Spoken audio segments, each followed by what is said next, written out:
Hello बच्चों, कैसे हो आप? उम्मीद करता हूँ अच्छे होंगे, मस्त होंगे दोस्तों। तो जैसे आप जानते हो दोस्तों, हमने आपके लिए एसएससी का रिवीजन कोर्स स्टार्ट किया है एसएससी के लिए मैथ्स का। इसमें हमारे जो क्लास हो चुके हैं दोस्तों, हमारी 9 क्लास में हो चुकी हैं और आज मैं आपके लिए इसी सीरीज़ को आगे बढ़ाते हुए अपनी 10वीं क्लास लेकर आया हूँ। तो चलिए, आज की जो 10वीं क्लास होगी आपके लिए वो भी बड़ी इंपॉर्टेंट होंगी। उसमें भी आपके लिए अच्छे अच्छे क्वेश्चन मैं लेकर आया हूँ जो आपके एग्ज़ाम के पॉइंट ऑफ व्यू से बड़े ही महत्वपूर्ण होंगे।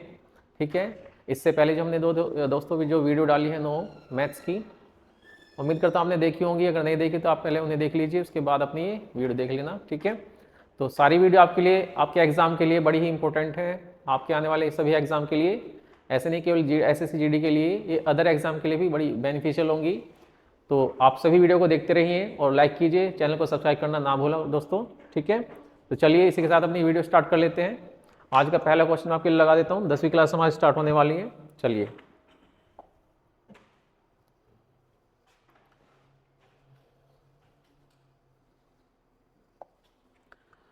तो ये रहा दोस्तों आज का पहला क्वेश्चन हमारा। 88 से पूर्णतः विभाज्य 5 अंकों की सबसे बड़ी संख्या हमें बतानी है, कौन सी होगी। ठीक है, तो दोस्तों इसमें बोला गया है 88 से पूर्णतः कटनी चाहिए और 5 अंकों की सबसे बड़ी संख्या होनी चाहिए। वैसे तो देखा जाए दोस्तों, इसमें चारों ऑप्शन में आपकी पांचों संख्याएं, चारों जो संख्याएं 5-5 अंकों की हैं।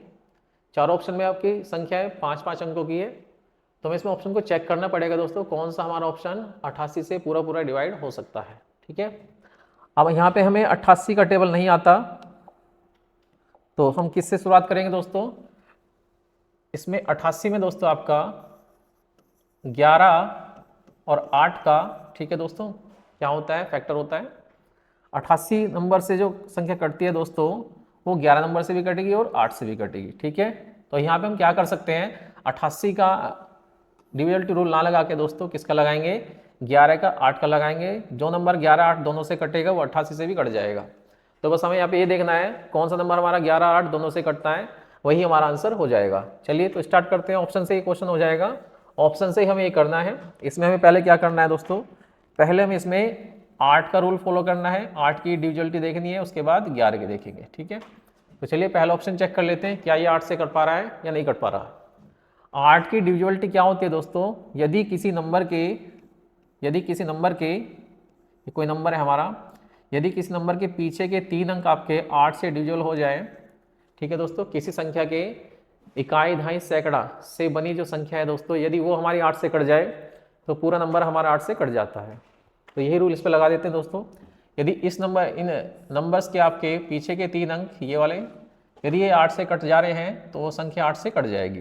तो पहले हम ये चेक कर लेते हैं दोस्तों, इन चारों ऑप्शन में से 8 से कौन सी संख्या कट पाती है। तो चलिए इसको चेक कर लेते हैं। सबसे पहले ऑप्शन नंबर ए देख लेते हैं।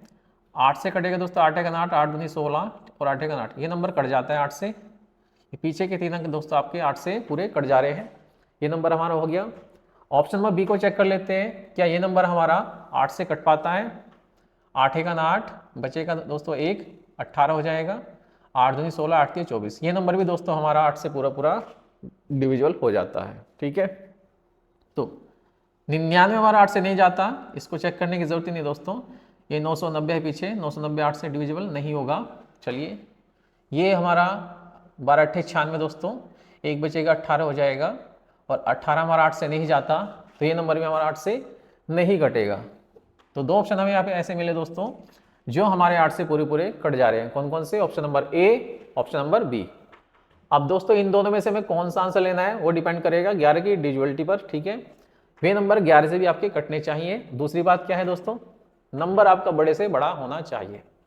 अगर ये दोनों नंबर आपके 11 और 8 दोनों से कटते हैं तो फिर हम किस पे जाएंगे दोस्तों, छोटे बड़े नंबर को देखेंगे। बोला गया है हमें नंबर लेना है बड़े से बड़ा, और वो भी 5 अंकों का। ठीक है, तो चलिए चेक करते हैं 11 की डिविजिबिलिटी क्या होती है दोस्तों।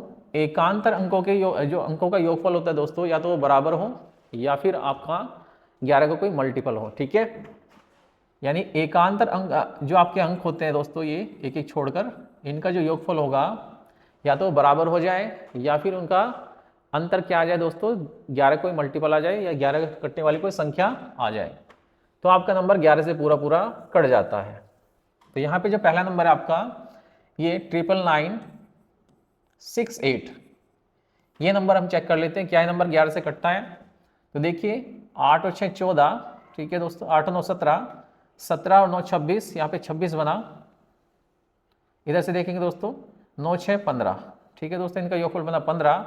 तो इनका अंतर देखते हैं कितना आता है, 26 में से 15 जाएगा दोस्तों, कितना बचेगा 11।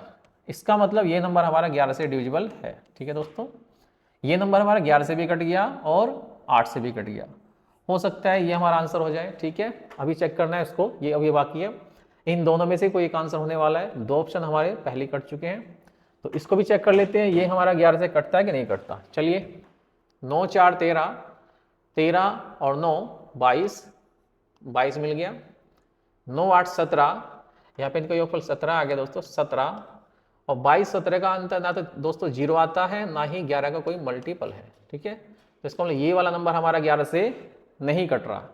तो इसका मतलब क्या हो गया दोस्तों, हमारा जो आंसर होगा, हमारा आंसर हो जाएगा ऑप्शन नंबर ए। इस क्वेश्चन का आंसर ए हो जाएगा। यहाँ पे 88 से पूर्णतः विभाज्य करना था, 5 अंकों की सबसे बड़ी संख्या को।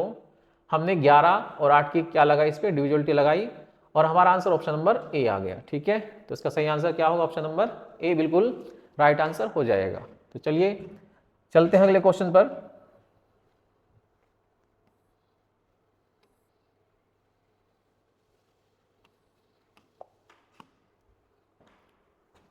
यह है आपका अगला क्वेश्चन। दो धनात्मक संख्याओं का योगफल 240 है और उनका HCF 15 है।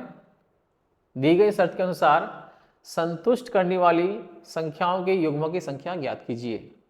मतलब हमें यहाँ पे क्या करना है दोस्तों, संभावित जोड़ों की संख्या ज्ञात करनी है। ऐसे हमें दो दो संख्याओं के जोड़े यहाँ पे ढूंढने हैं। कितने जोड़े ऐसे बनेंगे दोस्तों जिनका HCF 15 हो और जोड़ के कितना आ जाए 240। तो हमें यहाँ पे ऐसी दो संख्याएं, दो दो संख्याओं के पेयर यहाँ पे निकालने हैं, ठीक है। तो चलिए जब भी ऐसा क्वेश्चन आएगा आपको क्या करना है, यहाँ पे जो आपको योगफल दिया दोस्तों दो संख्याओं का, ठीक है, संख्या मान लेते हैं दोस्तों, एक मान लेते हैं आप 15A, दूसरी मान लेते हैं दोस्तों 15B। जब भी आपको संख्या माननी है दोस्तों तो आप इस तरह मान सकते हो, यहाँ पे आप इसके साथ XY कुछ भी लगा सकते हो। ये हमारा HCF होता है। संख्याओं के साथ दोस्तों उनका HCF लगा दिया जाए तो हम संख्या मान सकते हैं। इन संख्याओं के अलावा जो मैंने A भी माना है, ये हमारे HCF को छोड़कर संख्याओं के क्या है दोस्तों दो अभाज्य खंड होते हैं, यानी को प्राइम फैक्टर होते हैं, ठीक है। यदि मैं इनकी वैल्यू यहाँ पे निकाल लूँ तो हमें पूरा योगफल बनाने की आवश्यकता नहीं है, बस हमें A और B को जोड़ के वे संख्याएं बनानी होती है। तो चलिए HCF यहाँ से हटा देते हैं। इन संख्याओं का योगफल क्या दिया है, इनका योगफल दिया है 240। यदि यहाँ से HCF को हटा दिया जाए दोस्तों तो संख्या के हमारे क्या बचेंगे, दो अभाज्य खंड बचेंगे, यानी अभाज्य गुणनखंड बचेंगे। तो A प्लस B, उन दो अभाज्य गुणनखंडों का योगफल हमारा क्या आएगा, हमें वो देखना है। यहाँ से 15 मैंने कॉमन ले लिया और 15 कॉमन लेने के बाद में ये हमारा किसके बराबर होगा, 240 के बराबर हो जाता है, ठीक है। 15 से आप इसे डिवाइड करोगे दोस्तों तो कितना आ जाएगा, तो 15 × 15 कितना बचेगा, 9 बचेगा, 15 छिक्का 90। तो दो अभाज्य खंडों के दोस्तों योगफल हमें क्या बनाना है, 16 बनाना है। दो दो संख्या में दोस्तों ऐसी देखनी है पेयर में जिनको जोड़ के हमारा क्या बन जाए, 16 बन जाए। हमें 240 बनाने की आवश्यकता नहीं है। 240 बनाने की आवश्यकता क्यों नहीं दोस्तों, क्योंकि मैंने इस संख्या को HCF से डिवाइड कर दिया है। 240 को हमने HCF से डिवाइड कर दिया है, तो हमें योगफल कितना बनाना है, 16 बनाना है, ठीक है। ये हमारे संभावित जोड़े बनेंगे 16 से। तो पहला जोड़ा क्या होगा दोस्तों, 9 और 7 मिलके 16 बनाते हैं दोस्तों। 1 और 15 मिलके 16 बनाते हैं। 3 और 13 मिलके 16 बनाते हैं, ठीक है। तो ये हमारे 3 संभावित जोड़े हो गए। और देखते हैं और इसमें कौन सा बनेगा दोस्तों, 9 7 हो गया, 15 1 हो गया, 13 3 हो गया। और क्या बनेगा इसमें, ताकि हमारा क्या बन जाए, 16 बन जाए। तो इसमें और क्या बन सकता है, युग्मों की संख्या, या 15 1 16, 13 3 16, 9 7 16, और इसमें बनेगा आपका 11 5 16। तो ये हमारे 4 संभावित जोड़े मिल जाते हैं। 9 7 16, 1 और 15 16, 13 3 16, 11 5 16। यहाँ हमें दो दो संख्या वही लेनी है दोस्तों जो एक दूसरे के लिए कोप्राइम होती है। तो इसका आंसर क्या हो जाएगा, 4 हो जाएगा। ऑप्शन नंबर ए इसका राइट आंसर हो जाएगा। 4 संभावित जोड़े हमें यहाँ पे मिल गए। तो ऐसी संख्याओं के 4 संभावित जोड़े होंगे जिन्हें जोड़ के 240 और जिनके एचसीएफ क्या हो 15 हो। तो इस क्वेश्चन को आपको ऐसे लगाना होता है। ये थोड़ा समझाने के लिए था दोस्तों। इससे आप डायरेक्ट भी कर सकते हो, सीधा जो आपको योगफल दिया है आप इसे एचसीएफ से डिवाइड कीजिए, जो भी आपको कोसेंट मिलेगा नहीं भागफल मिलेगा आपको उसके क्या बनाने हैं दोस्तों, कोसेंट के बराबर सम बनाने हैं, यानी उनको योगफल बनाना है। जैसे हमारा 16 आ गया तो आपको दो दो संख्या ऐसी लेनी है जिन्हें जोड़ के 16 आ जाए। 240 नहीं बनाना, आपको 16 बनाना है, ठीक है। तो 16 बनाने वाली संख्या कौन कौन सी यहाँ पे आ गई, 4 संख्या ऐसी आ गई जिनसे हमें 16 मिलते हैं। 9 7 16, 15 1 16, 13 3 16, 11 5 16। तो 4 पेयर ऐसे होंगे जो हमें योगफल कितना देंगे दोस्तों 240 और एचसीएफ कितना देंगे 15। तो इस क्वेश्चन का आंसर आपको कुछ इस तरह से सोल्व करना होता है। चलिए, और ये संभावित जोड़े बड़े ध्यान से आपको निकालने हैं, क्योंकि अगर एक भी मिस हो गया आपका तो आपका क्वेश्चन गलत हो सकता है। तो आपको बड़े ध्यान से एक एक जोड़े को ध्यान से देखना है, बन पा रहा है कि नहीं बन पा रहा। बस इसमें यही थोड़ी चालाकी होती है, अगर आपका एक भी जोड़ा ऊपर नीचे हो गया तो आपका आंसर गलत होने के पूरे पूरे चांसेस हो जाते हैं। तो चलिए अगला क्वेश्चन क्या है वो देखिए। ये रहा आपका अगला क्वेश्चन 3.6 1.8.144 का यहाँ पे हमें निकालना है HCF। तो इसका HCF क्या होगा ये हमें जानना है दोस्तों इसमें। तो जब भी ऐसे दशमलव वाली संख्याओं का आपका LCM HCF पूछा जाए तो क्या करना है मैं आपको बताता हूँ। यहाँ पूछा हमसे LCM, तो LCM निकालेंगे इसका। सबसे पहले आपको क्या काम करना है दोस्तों, यहाँ पे जो दशमलव की संख्या है अंकों की उसको बराबर कर लेना है।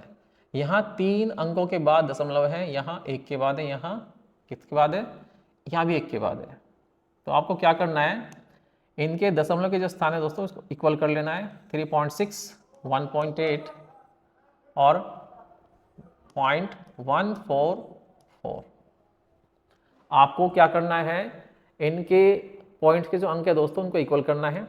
कैसे करेंगे, यहाँ पे 3 अंक है, यहाँ भी हम क्या करेंगे, इसको ऐसे मान सकते हो आप, यहाँ पे 2 आप 0 बढ़ा दीजिए, तो 3 अंक के बाद यहाँ पे हो गया, 3 के बाद यहाँ पे, 3 के बाद ये यहाँ पे हो गया, ठीक है। अब आप इनके पॉइंट्स को इग्नोर कर सकते हो दोस्तों, हमें बताना है क्या इनका LCM।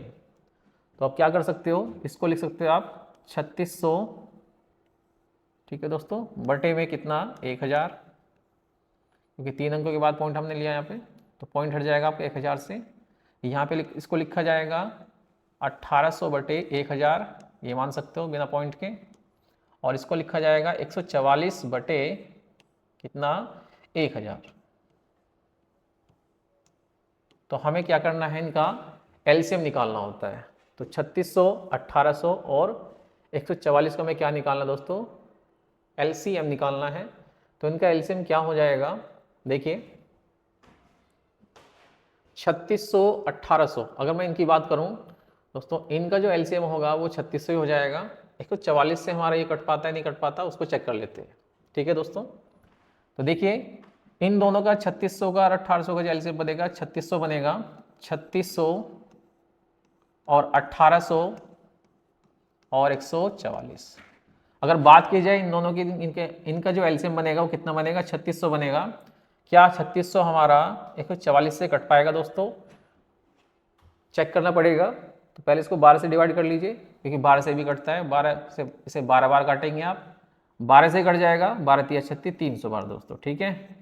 एक बार हमारा और बचा है दोस्तों, तो 12 से को फिर से काटो, 12 दूनी 24 बचेगा 6 और 12 पंजे 60, ठीक है दोस्तों।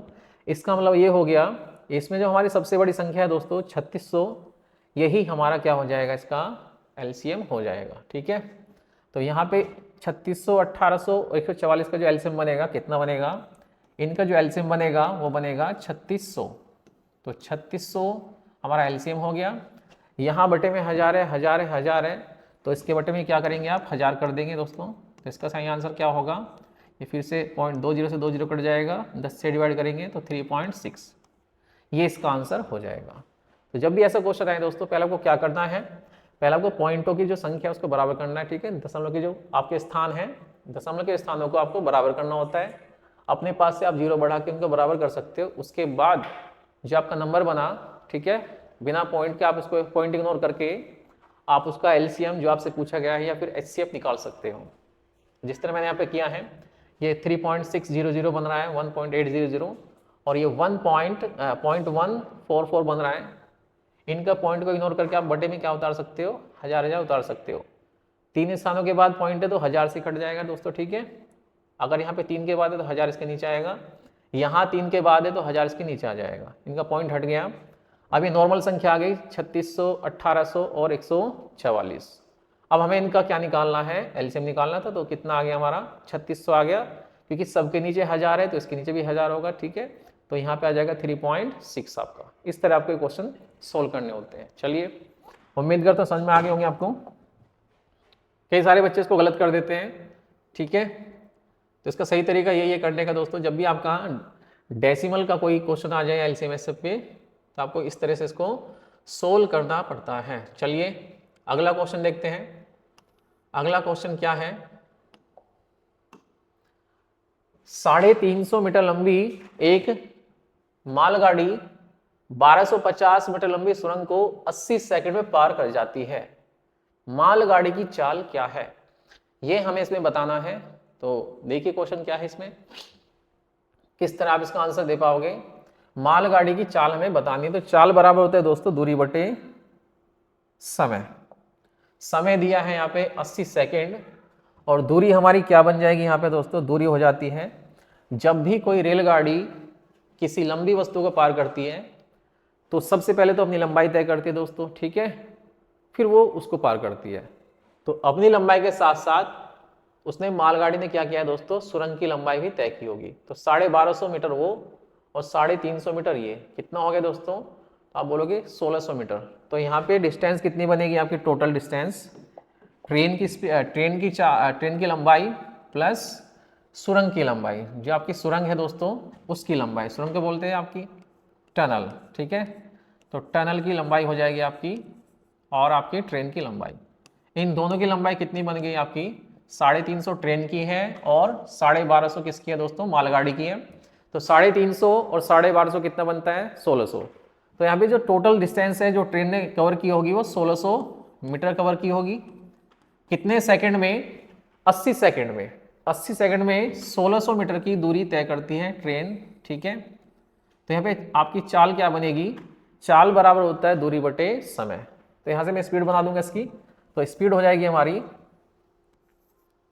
स्पीड हो जाएगी ट्रेन की किलोमीटर प्रति घंटा में दे रखी है, तो 18/5 से भी गुना लगा देते हैं इसमें।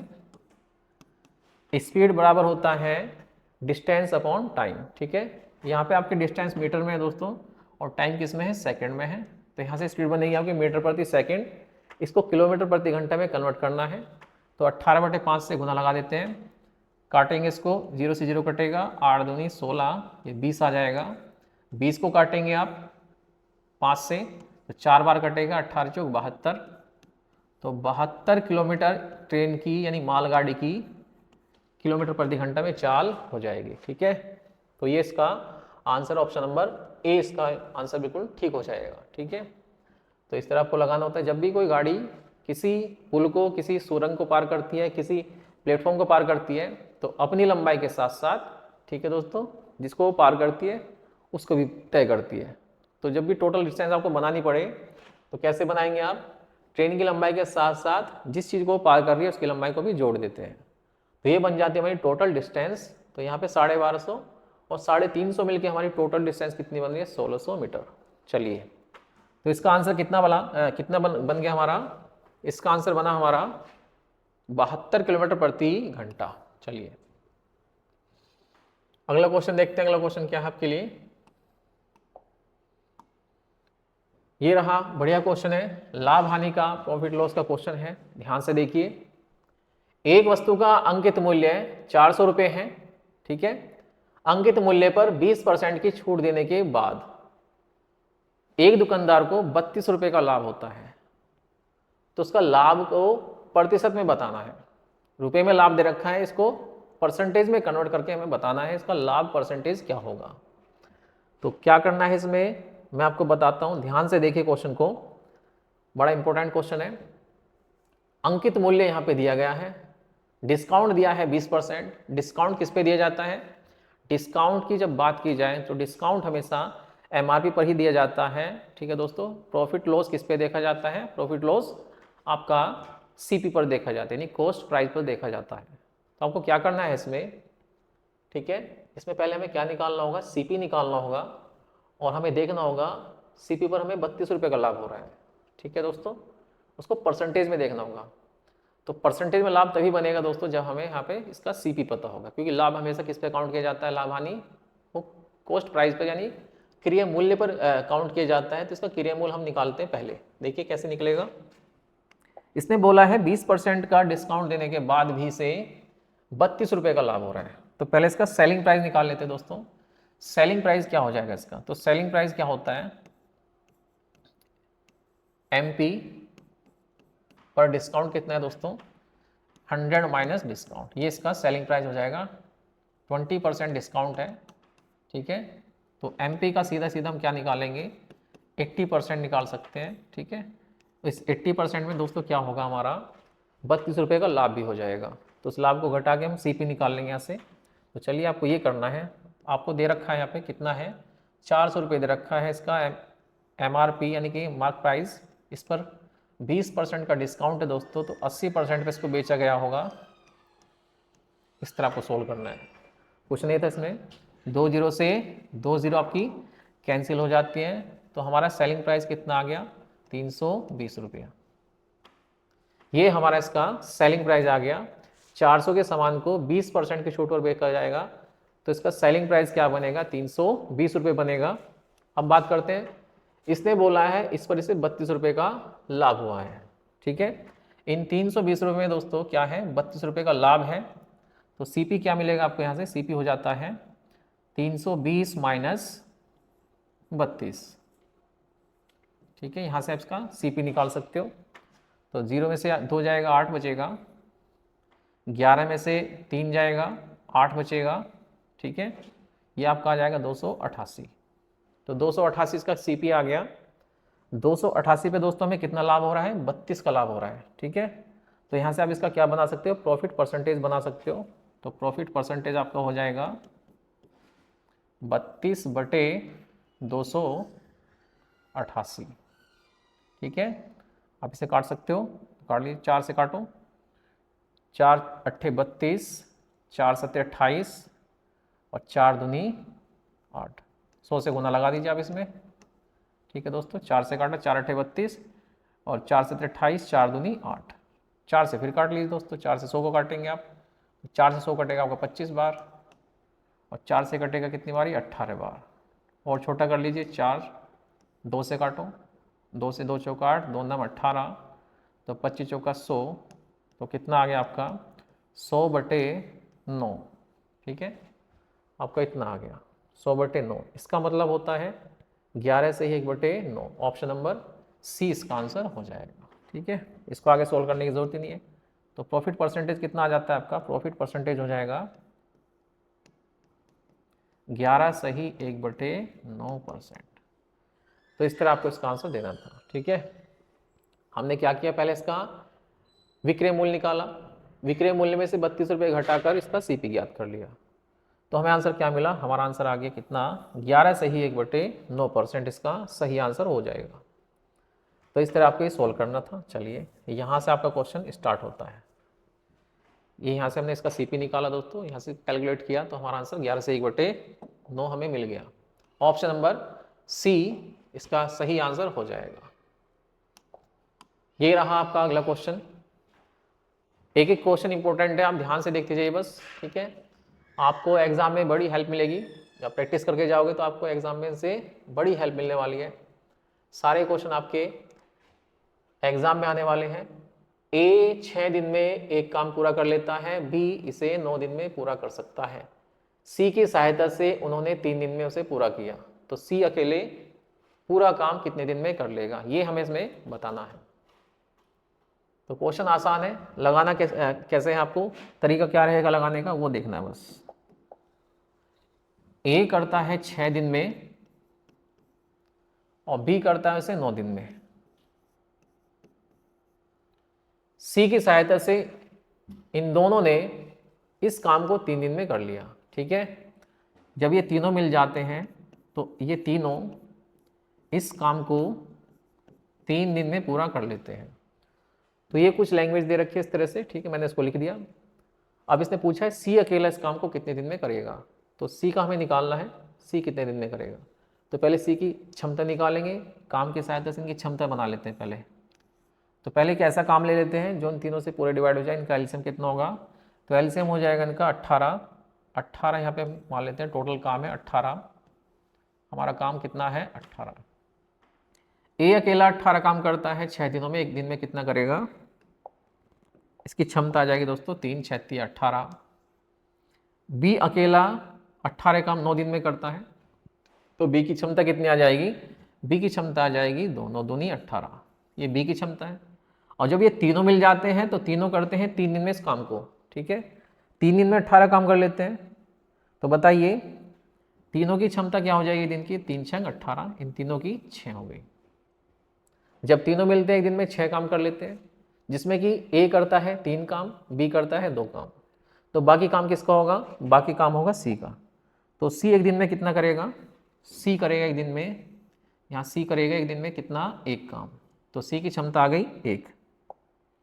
ये है सी की क्षमता, सी करेगा 1 काम, ठीक है। अगर ये एक दिन में 1 काम करता है और काम हमारे पास कितना है 18, तो 18 काम करने में कितना समय लेगा, 18 दिन। तो सी इस काम को पूरा करने में कितना समय लेगा, तो इसका आंसर हो जाएगा 18 दिन, ठीक है, 18 दिन इसका आंसर हो जाएगा ऑप्शन नंबर ए, ठीक है। तो इस तरह आपको क्वेश्चन सोल्व करना था, क्षमता बना के हमने क्या किया, काम को डिवाइड कर दिया, ठीक है। तो यहाँ समय आ जाता है सी का, सी अकेला करेगा से 18 दिन में। तो इसी तरह के क्वेश्चन आपके एग्जाम में आते हैं, बस आपको क्या करना है दोस्तों, वीडियो को ध्यान से देखना है, कंसेप्ट को समझना है, ठीक है, लैंग्वेज को समझना है, और एग्जाम में आपकी जो तैयारी उसको बेहतर बनाना है बस आपको, ठीक है। चलिए सारे क्वेश्चन आपके लिए।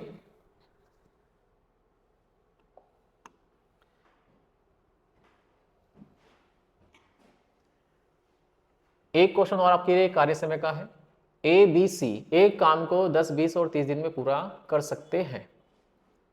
यदि प्रत्येक तीसरे दिन बी और सी उसकी मदद करते हैं तो ए इस काम को कितने दिन में पूरा कर सकता है, प्रत्येक तीसरे दिन। इसका मतलब ये हो गया दोस्तों कि पहले 2 दिन अकेले ए काम करेगा, और जब तीसरा दिन आएगा तो तीसरे दिन में बी और सी भी इसकी मदद करेंगे, तब जाके वो तीनों काम करेंगे तीसरे दिन। तो यहाँ से पहले काम बनाते हैं तीनों की, यहाँ पे तीनों का टाइम दे रखा है, तो तीनों के टाइम से तीनों का काम बना लेते हैं पहले। ए बी और सी, ए करता है 10 दिन में, बी करता है उस काम को 20 दिन में, और सी करता है उस काम को 30 दिन में। इस तरह से काम करते हैं। अब हमें क्या करना है, इनका एलसीएम लेना है। तो एलसीएम क्या आएगा इनका, 10 20 30 का एलसीएम क्या आएगा, तो इनका एलसीएम बनेगा 60। तो 60 मैंने इनका एलसीएम बना लिया, यानी काम बना दिया, ये हमारा काम हो गया जो हमें इनसे कराना है। ए 10 दिन में 60 करेगा तो एक दिन में कितना करेगा, एक दिन में करेगा ये 6 काम, 10 छंग 60, तो इसकी क्षमता 6 हो गई। ये 20 दिन में 60 करता है बी, तो एक दिन में कितना करेगा 3। और सी 30 दिन में 60 करता है तो एक दिन में करेगा 2 काम, तो यहाँ से इसकी क्षमता आ जाती है 2। अब हमें क्या करना है, जो कंडीशन यहाँ पे दी है क्वेश्चन में, यदि प्रत्येक तीसरे दिन बी और सी काम करें उसके साथ में, तो अकेला मतलब ए इस काम को कितने दिन में पूरा कर सकता है। तो चलिए इस लैंग्वेज का मतलब ये हो गया कि पहले 2 दिन अकेले ए काम करेगा, तो ए 2 दिन में कितना काम करेगा, ए करता है एक दिन में 6 काम, तो 2 दिन में कितना करेगा 12। तो 2 दिन का ए का काम दोस्तों, 2 दिन ए प्लस तीसरे दिन यानी थर्ड डे, तीसरे दिन तीनों का काम ए बी सी, तीसरे दिन तीनों मिलके काम करते हैं, ठीक है। तो आप कितना काम हो जाएगा, एक दिन 2 दिन का इसका दोस्तों, ठीक है, कितना काम होगा 12 काम करेगा ये, एक दिन में 6 करेगा तो 12 करता है, और एक दिन इन तीनों काम, तो 6 3 9 और 2 11, तीनों का बनेगा एक दिन काम 11, 6 3 9 3 2 11। तो यहाँ पे 2 दिन ए का और तीसरे दिन तीनों का कितना काम बन रहा है, बस इसको थोड़ा ध्यान से करना है हमें। 2 दिन ए का 12 काम और एक दिन तीनों का कितना काम 11 काम, तो 12 11 कितना हो गया, 12 11 कितना काम बनेगा, 6 5 6 3 9 2 11, और 2 दिन इसका 12 काम। तो इस तरह से हमें 3 दिन में कितना काम मिलेगा, 3 दिन में मिलेगा दोस्तों 12 और 11 23 काम। कितना मिलेगा, 23 काम। ठीक है, अब हमें क्या करना है, इस तरह से काम को पूरा करना है। 3 दिन का राउंड बनेगा, तो 3 दिन में आगे भी ऐसे ही काम करेंगे। 3 दिन में इनसे कितना काम हो पाया है, 3 दिन में ये 23 काम कर पाए हैं। इस तरह से 3 दिन में ये 23 काम कर पाते हैं। 2 दिन इसमें एक का होता है और तीसरे दिन तीनों का होता है। तो इस तरह से इनका काम बन रहा है। अब हमें क्या करना है दोस्तों, हमें बनाना है 60 काम यहाँ पे। क्या इसको हम 60 बना सकते हैं, तो नहीं। तो हम क्या करेंगे दोस्तों, इसके आसपास की संख्या क्या होगी जो हम इसके नज़दीक पहुँच जाए, इसमें इस नंबर से गुना, ऐसे नंबर से गुना करेंगे ताकि हम 60 के आसपास पहुँच जाएँ। तो 3 दिन के राउंड में हमारा इतना काम हो जाता है। ठीक है, तो 23 दूनी 46 और 2 तिया 6। तो 6 दिन में हमारा कितना काम हो जाएगा, 6 दिन में हमारा देखते हैं कितना काम हो पा रहा है। 6 दिन में हमारा कितना काम हो जाएगा, 46 काम हो जाएगा। इस तरह से जिस तरह काम कर रहे हैं 3 दिन में 23 काम, तो 6 दिन में हमारा कितना काम हो जाएगा, 6 दिन में हमारा 46 काम यहाँ पे पूरा होने वाला है। ठीक है, अब भी काम बाकी है। अब कितना काम बाकी है, 60 में से 46 काम हो जाता है 6 दिन में। अब भी बाकी है 14 काम।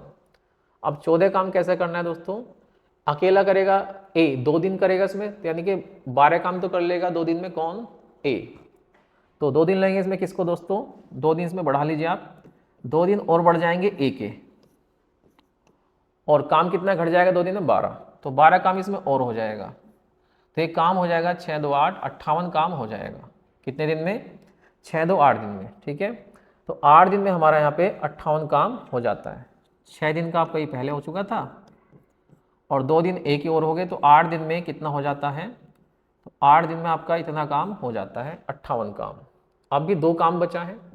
अब ये 2 काम कौन करेंगे दोस्तों, तीनों मिलके करेंगे, और तीनों की क्षमता कितनी बनती है, 6 3 9 2 11। ठीक है, तो काम बच रहा है केवल 2 और क्षमता कितनी है, 11। तो समय बराबर क्या होता है, समय बराबर होता है काम बटे क्षमता। तो समय कितना लगेगा, 8 दिन तो पूरे लग गए, 1 दिन से पहले कर लेंगे।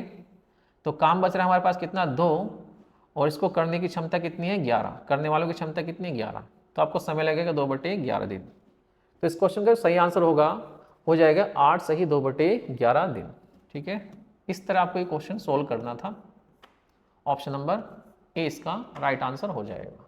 ठीक है, तो जब भी ऐसे क्वेश्चन आए दोस्तों, ये राउंड बना के काम करें तो आपको क्या करना है, फिक्स दिनों का राउंड बना लेना है। ठीक है, 3 दिन का हमारा यहाँ पे राउंड बना है, और आगे भी अगले 3 दिनों में 23 काम करते जाएंगे, और हमें काम करना है 60। तो 23 को हम 60 नहीं बना सकते, तो इसके नियर अबाउट जाते हैं, इसके आसपास जाते हैं, मल्टीप्लाई करते हैं दोनों तरफ। 2 से मैंने इसमें गुना किया, 2 से इसमें, तो 6 दिन में 40 काम हुआ। बाकी काम कंडीशन के अनुसार करेंगे। पहले 2 दिन ए करेगा 12 काम, तो 40 में 12 और जुड़ जाएगा, 58 काम हो जाएगा 8 दिन में। जब आएगा आपका 9वां दिन, तो 9वां दिन आपको पूरा नहीं लगेगा, आपको समय लगेगा। काम बच रहा है 2 और क्षमता बच रही है आपकी 11। ठीक है, क्षमता 11 ही, तो 2/11 दिन आपको लगेंगे इसमें। तो 8 से ही 2/11 दिन का पूरा समय इसमें आपको करने में लगेगा। तो इस तरह आपको क्वेश्चन बनाना होता है। इस क्वेश्चन को थोड़ा ध्यान से बनाना होता है। यहाँ से जो लैंग्वेज है थोड़ी आपकी, ये आपको थोड़ी सावधानी से करनी होती है, ये वाले काम। ठीक है दोस्तों, ये तो चलिए, इसका आंसर ऑप्शन नंबर ए सही हो गया आपका।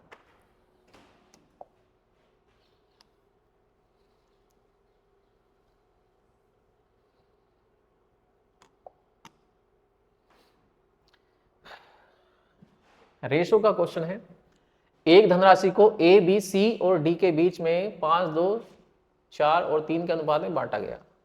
यदि ए को डी से 1000 रुपये अधिक मिले तो सी को कितना मिलेगा, ये इसमें हमें बताना है।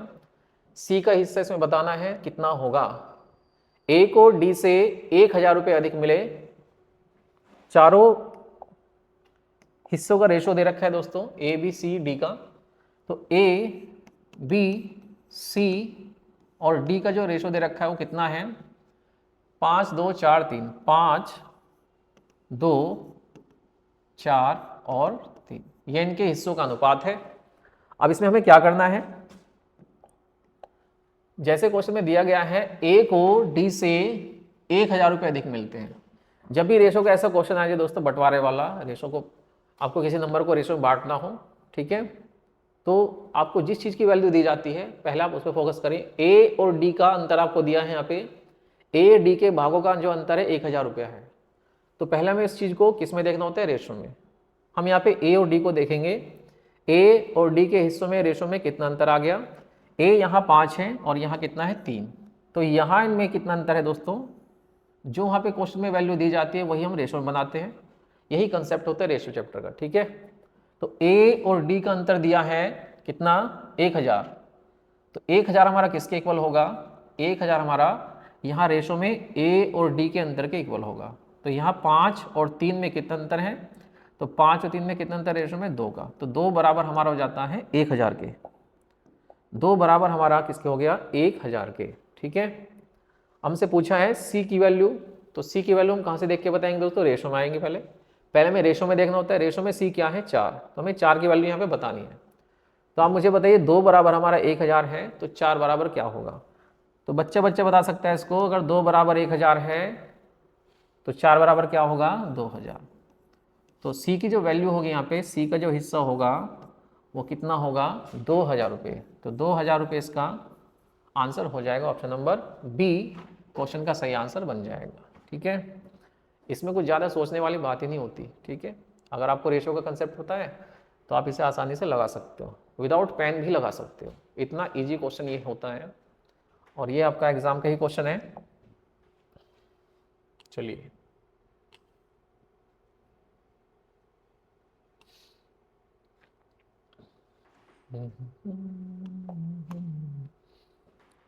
फिर से प्रॉफिट लॉस का एक क्वेश्चन आपके सामने।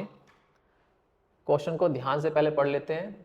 एक कुर्सी को 20% की छूट पर बेचने पर 20% का लाभ होता है। यदि इस कुर्सी को 30% की छूट पर बेचा जाता तो लाभ प्रतिशत क्या होता। 30% की छूट पर बेचने पर लाभ क्या होगा, ये इसमें हमें ज्ञात करना है। तो ये क्वेश्चन भी बढ़िया क्वेश्चन है, एग्जाम का ही आपके क्वेश्चन दिया है। डिस्काउंट दिया है 20%। अगर डिस्काउंट 20% दिया है तो 100% की आइटम को हम किसे बेचेंगे दोस्तों, 80% पर। किसी वस्तु का रेट अपने आप में कितना होता है, 100% होता है दोस्तों, एमआरपी। और जब उस पर डिस्काउंट दिया जाएगा तो डिस्काउंट देने के बाद में वो 100% से उतना ही घट जाएगा जितना उसमें डिस्काउंट दिया जाता है। तो डिस्काउंट यहाँ पे दिया गया है 20% का, ठीक है। तो इस सामान को कितने परसेंट बेचा जाएगा, 80% पर।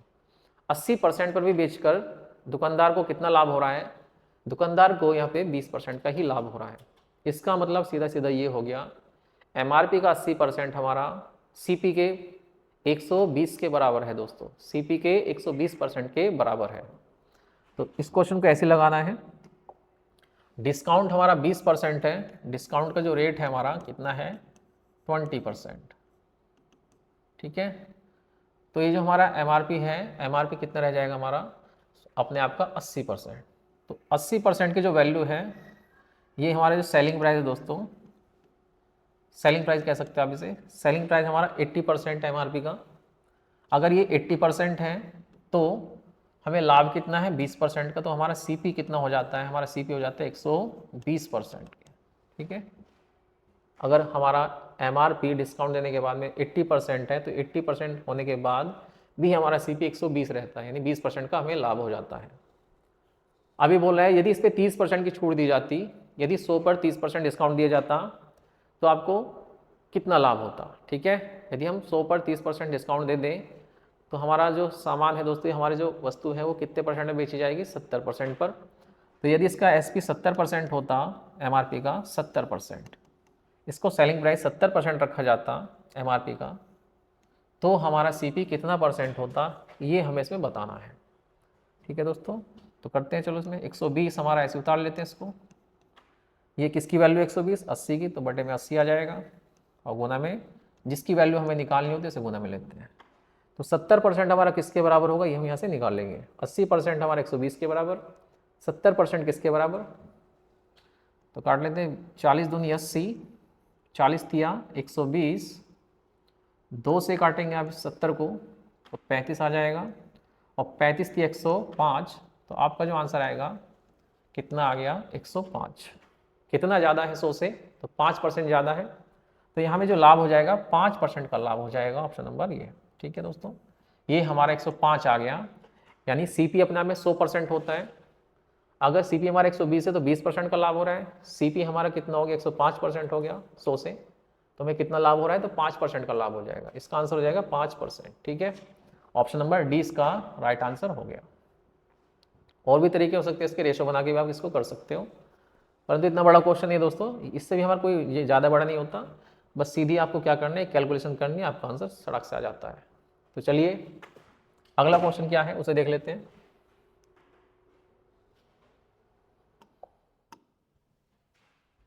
ये रहा एवरेज का एक क्वेश्चन है, ध्यान से देखते हैं इसको भी।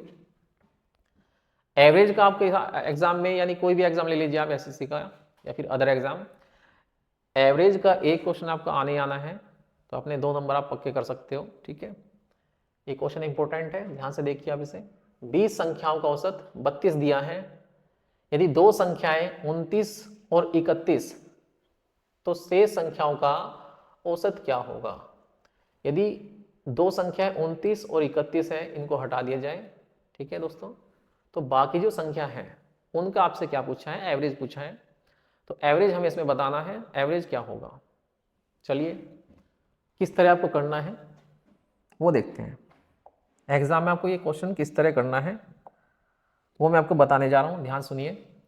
यहाँ 20 संख्याओं का एवरेज दिया है 32, तो 20 संख्याओं का जब आपका एवरेज दिया है 20 नंबर्स का, तो इनका योगफल क्या बन जाएगा। पहला आप इनका योगफल बनाएंगे, कितना बन जाएगा, 20 गुना 32। योगफल क्या होता है, average into number of terms, पदों की संख्या। तो योगफल कितना बन जाएगा इनका, ठीक है, योगफल बना लो आप यहाँ से। तो इनका सम बन जाएगा 32 640, ये हो जाएगा। ठीक है, 20 नंबर का यहाँ से क्या बना लिया मैंने, योगफल बना लिया 640, ये आ गया आपका। अब इसने बोला है 29 और 31 को हटा दिया जाए। 29 31 का मतलब क्या हो गया दोस्तों, 29 प्लस 31 कर लीजिए, दो संख्या में हटाने यहाँ से, तो हमारा योगफल दो संख्याओं का कम हो जाएगा, नहीं इसमें से 60 हट जाएगा। 29 और 31 कितने होते हैं, 60। यदि इसमें 60 हम माइनस कर दें तो हमारा सम कितना रह जाएगा, 29 और 31 का मतलब इनको 60 को यहाँ से हटा दी, 31 ये है और 29 ये, इनका योगफल 60 बनता है। यदि 640 में से 60 हटा दिए जाए तो कितना बचेगा आपका, 580, आपको मिलेगा 580। तो बाकी कितनी संख्या बची, 18 संख्या में बचेंगी आपकी। दो संख्या निकाल लेने के बाद में 18 संख्याओं का योगफल मिलेगा आपको 580। ठीक है, 20 संख्याओं का योगफल 640 था, दो संख्या इसमें से हटा दी जाती है 29 और 31, यानी 60 हमने यहाँ से योगफल से निकाल दिया, तो कितना बचेगा 580। ठीक है, आपको इसको सोल्व करना है, तो चलिए कर लेते हैं। 18 से आपको डिवाइड करना है, एवरेज बनाना है, योगफल आपको दे रखा है 580 है, तो एवरेज क्या बनेगा इसका, 18 संख्याओं का योगफल 580 है, तो एवरेज क्या बनेगा वो निकाल लेते हैं। 580 बटे 18, या कह सकते हो इसका आधा कर लीजिए, हो जाएगा कितना, 2 दूनी 4, 2 नम 18, 290 बटे 9, जैसे 9 से काट लीजिए आप, 9 तिया 27, 9 तिया 27, कितना बचेगा, 2 बचेगा, 9 दूनी 18, ठीक है, और 9 दूनी 18, 9 दूनी 18 चलता रहेगा, तो इसका मतलब क्या हो गया, हमारा आंसर कितना आ जाएगा, ऑप्शन नंबर ए। शेष बची हुई संख्याओं का औसत कितना रह जाएगा आपका, 32.22%। ठीक है, तो इस तरह से आपको ये करना था, समझ में आ गया होगा आपको, ऑप्शन नंबर ए इसका सही आंसर हो जाएगा। चलिए, एसएससी सीजीएल का क्वेश्चन है, इंपॉर्टेंट क्वेश्चन था, आपके एग्जाम में भी आपको ऐसे क्वेश्चन देखने को मिलेंगे, तो एक एक क्वेश्चन को ध्यान से देखिए और प्रैक्टिस करके जाइए अच्छे से। चलिए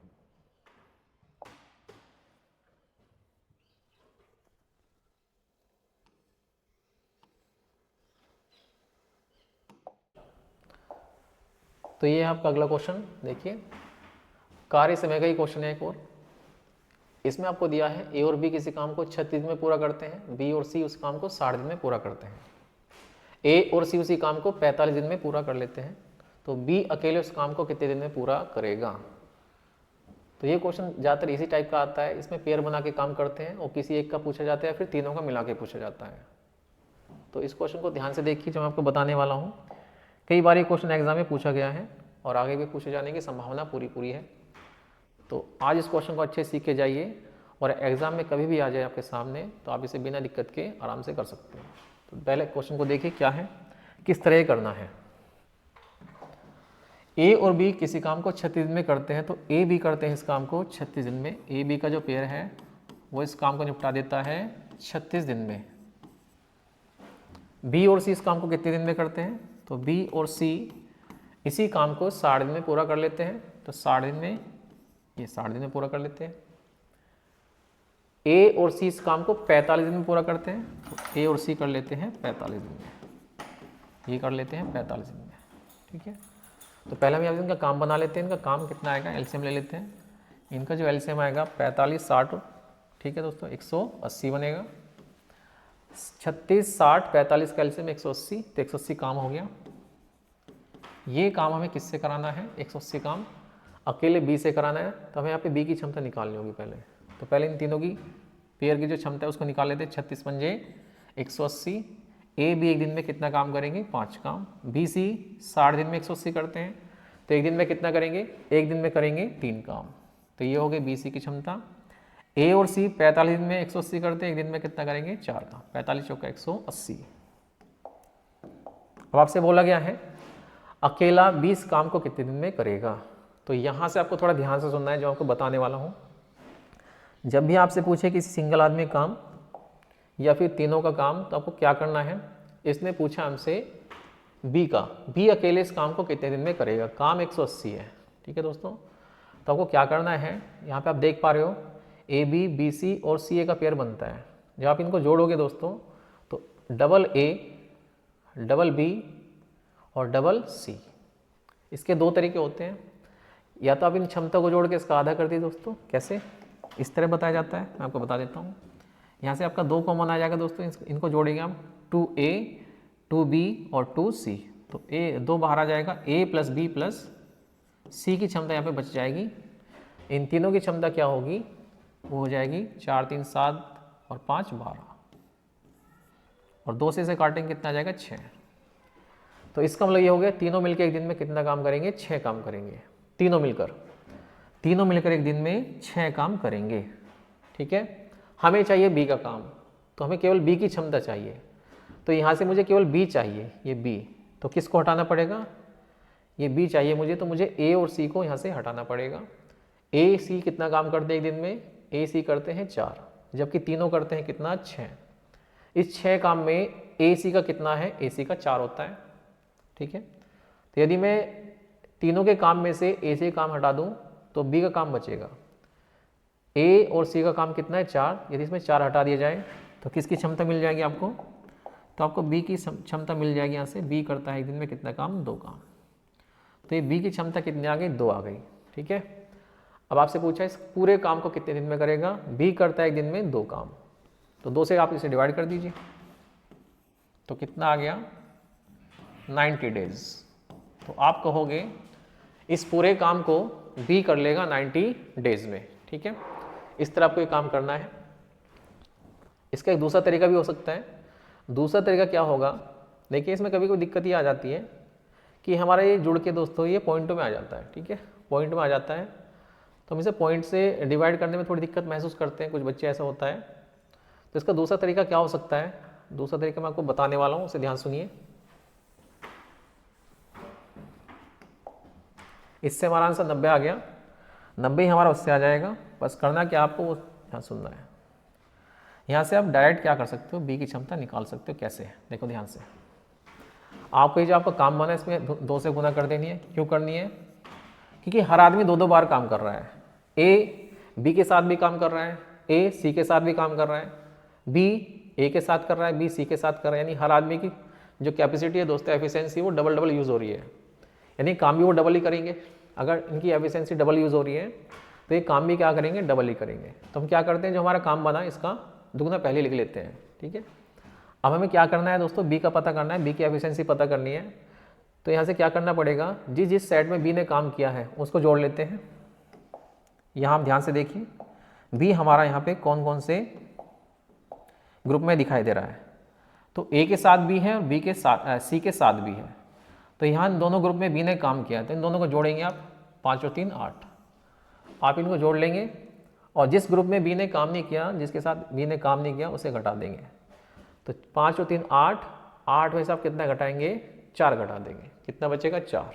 ठीक है, तो आपको क्या करना है, 4 से इसको डिवाइड कर देना। यहाँ पे बी की एफिशिएंसी कितनी मिलेगी इस मेथड से, इससे आपको मिलेगी बी की एफिशिएंसी 4। ठीक है, क्योंकि मैंने सबको डबल कर दिया, तो बी यहाँ भी काम कर रहा है दोस्तों, यहाँ भी काम कर रहा है। तो बी ने 2 जगह कितना काम किया होगा, बी ने 2 जगह 4 काम किया होगा, 2 बार काम करने में। एक बार 2 करता है तो 2 बार में कितना करेगा, 4। तो बी की 2 बार करने में जो एफिशिएंसी आएगी कितनी आएगी, 4। तो 4 के हिसाब से इसको दुगना काम करना है, तो आप इसे 4 से डिवाइड कर दीजिए। 4 से डिवाइड करोगे आप इसे तो 45 चौका 180 होते हैं और 45 दूनी 90।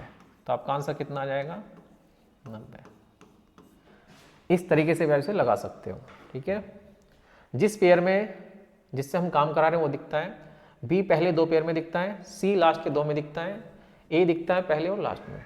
अगर ये हमसे ए से काम कराता तो हम क्या करते, ए की एफिशिएंसी निकाल लेते दोनों जगह की। कैसे निकालते, जिन 2 पेयर में ए ने काम किया है उनकी एफिशिएंसी जोड़ लेंगे। ए ने यहाँ भी काम किया है तो 5 ही हो गया, ए ने इसके साथ काम किया तो 4, या 5 4 9 हो गया।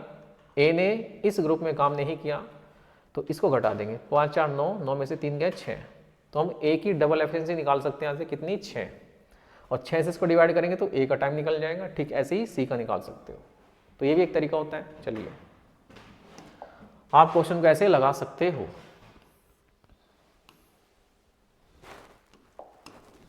साधारण ब्याज का क्वेश्चन है, सिंपल इंटरेस्ट का।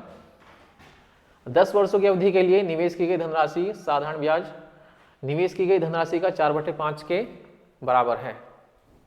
वार्षिक साधारण ब्याज की दर क्या होगी, ये हमें इसमें ज्ञात करना है। तो चलिए किस तरह करेंगे क्वेश्चन को वो देखिए। जब आपका ब्याज दोस्तों फ्रैक्शन के रूप में आ जाए तो आपको ब्याज की दर या समय आपको बताना होता है। ये क्वेश्चन फिक्स पैटर्न पे आता है, इसी में ये चीज़ें पूछी जाती है। तो ब्याज की दर पूछेगा या फिर आपसे समय पूछेगा। तो जब भी आपको ब्याज की दर या समय पूछे तो आपको क्या करना है, देखिए ये जो फ्रैक्शन दी गई है, इस फ्रैक्शन में आपको दिया है 4/5। इसमें जो आपको नीचे वाली जो संख्या है दोस्तों, इसको मानना आपका मूलधन। ये आपका मूलधन हो गया, ये हो गया आपका सिंपल इंटरेस्ट यानी ब्याज, ये हो गया आपका एसआई ब्याज। ठीक है, यानी 5 रुपये की धनराशि पर हमें 4 रुपये ब्याज मिल गया दोस्तों। तो ये 4 आपका 5 का कितना % है बस हमें ये बताना है। और ये 4 रुपये ब्याज हमें कितने सालों में मिला, 10 सालों में।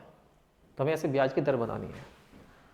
तो देखिए परसेंटेज में ब्याज क्या होता है, ब्याज होता है दोस्तों दर गुना समय, इससे बन जाता है आपका, ठीक है, परसेंटेज में ब्याज। और ये किसके बराबर होता है, परसेंटेज में ब्याज के बराबर। तो ये जो 4/5 है हमारा दोस्तों, ये 4 हमारा, ये 5 का कितना % है बस हमें ये देखना है। तो 100 से इसमें गुना लगा देंगे आप, 100 से गुना लगा, इसको काट के देखते हैं। यहाँ पे टाइम आपको दिया है और दर आपको निकालना। टाइम कितना है, 10 वर्ष। तो 4/5 गुना 100, 10 से 10 कट जाएगा, 10 से 100 कट जाएगा 10 बार, 5 दूनी 10, ठीक है, और 4 दूनी 8। तो रेट ऑफ इंटरेस्ट कितना आ गया, 8%। तो इस क्वेश्चन का जो आंसर हो जाएगा वो हो जाएगा 8%। तो इस तरह से आसानी से आप ऐसे क्वेश्चन लगा सकते हो जब आपसे दर या समय पूछेगा। आपको नीचे वाली जो संख्या होती है, आपके जो बेस होते हैं, मूलधन होता है, ऊपर वाला ब्याज। ये बोल रहा है वार्षिक साधारण ब्याज की दर से आपको क्या करना है, ब्याज की दर ज्ञात करनी है। निवेश की गई राशि के 4/5 के बराबर है। साधारण ब्याज मूलधन के 4/5 भाग के बराबर है। तो 5 भाग हमने मूलधन मान लिया, 4 भाग ब्याज माना। और 4/5 का मतलब होता है दोस्तों 80%, यानी कि 10 सालों में हमें 80% ब्याज मिला, तो 1 साल में कितना मिलेगा, 8%। तो इससे आप सीधे सीधा आइडिया लगा सकते हैं ऐसे क्वेश्चन का। आज का आखिरी क्वेश्चन आपको बताने जा रहा हूँ। आखिरी क्वेश्चन कर लेते हैं, आज का लास्ट क्वेश्चन है। चलिए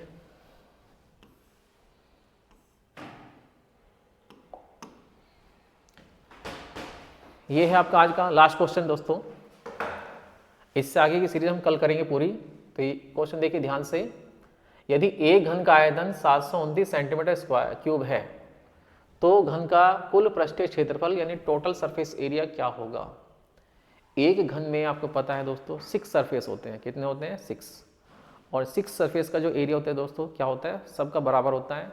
ठीक है, तो हमें यहाँ पे क्या करना है, घन का जो शेप होता है दोस्तों इस तरह से होता है कुछ। ठीक है, ये आपका क्यूब होता है इस तरह से, और इसकी 6 की 6 सतह क्या होती है दोस्तों, एरिया में बराबर होती है, ठीक है। और एक सतह का जो क्षेत्रफल होता है दोस्तों किसके इक्वल होता है, स्क्वायर के क्षेत्रफल के बराबर, यानी एक सतह का क्षेत्रफल यहाँ पे किसके बराबर होता है, एक वर्ग के क्षेत्रफल के बराबर। और यहाँ पे क्या है दोस्तों, हमारे पास 6 सतह हैं, तो यहाँ पे जो टोटल सरफेस एरिया बनेगा इस क्यूब का कितना बनेगा, 6a²। क्या बनेगा, यहाँ पे इसकी जो साइड होती है दोस्तों इक्वल होती है, एक तरह का स्क्वायर ही होता है दोस्तों, लेकिन ये स्क्वायर क्या होता है, लंबाई चौड़ाई ऊंचाई में होता है, ठीक है। इसकी लंबाई चौड़ाई ऊंचाई सब कुछ क्या होती है दोस्तों, बराबर होती है। इसकी चौड़ाई भी क्या होती है, a होती है। तो यहाँ से इसका जो वॉल्यूम बनता है a का क्यूब, यानी भुजा की पावर 3। यहाँ से सरफेस एरिया क्या बनेगा इसका, टोटल सरफेस एरिया यहाँ पे हो जाता है इसका 6a²। ये होता है इसका टोटल सरफेस एरिया। अब हमें दिया है दोस्तों यहाँ पे वॉल्यूम।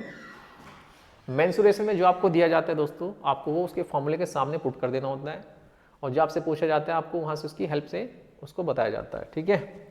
उसे आप बता सकते हो आसानी से। मुझे यहाँ पे वॉल्यूम दिया है तो वॉल्यूम को वॉल्यूम के फॉर्मूले के सामने ही रखूँगा। 729 यहाँ पे दिया है। अगर हमारा वॉल्यूम a का क्यूब है तो पक्की बात है दोस्तों ये भी किसी का क्यूब होगा। ये किसका क्यूब है ये हमें जानना है। तो 729 किसका क्यूब होता है, ये होता है 9 का क्यूब, ठीक है। 729 होता है 9 का क्यूब। तो यहाँ से हम a की वैल्यू निकाल सकते हैं। a की क्यूब बराबर हो जाएगा 9 का क्यूब, क्यूब से क्यूब कट जाता है, तो a का मान कितना आ गया दोस्तों, a बराबर आ गया आपका 9, ठीक है। और ये सेंटीमीटर में तो आपका भुजा आ जाएगी सेंटीमीटर में। बस आपको ये बताना है 6a²। तो लगा दीजिए आप इसको, यहाँ पे a की वैल्यू रख दीजिए, तो 6 गुना 9 का स्क्वायर, 6 गुना 9 का स्क्वायर यानी 81।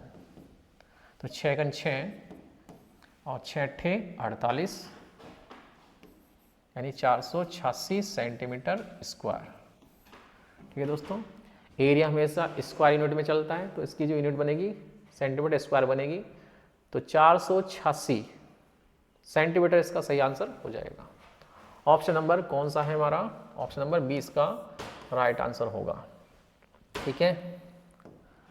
तो ये थे दोस्तों कुछ हमारे आज के कुछ इंपॉर्टेंट क्वेश्चन जो आपके एसएससी जीडी के लिए मैं लेके आया था। और आगे भी आपके लिए जो ये वीडियो है लगातार आती रहेंगी टाइम से, ठीक है। जैसे हमको टाइम मिलता रहेगा आपके लिए ये वीडियो बनाते रहेंगे जब तक आपका एग्ज़ाम क्लियर नहीं होता, आपकी एग्ज़ाम डेट नहीं आती आपके सामने, तब तक हम इस तरह से वीडियो आपके लिए लाते रहेंगे। तो चलिए, अगर वीडियो पसंद है तो वीडियो को लाइक करना ना भूलें दोस्तों, और हमारे चैनल को सब्सक्राइब करना ना भूलें। इसी के साथ आपसे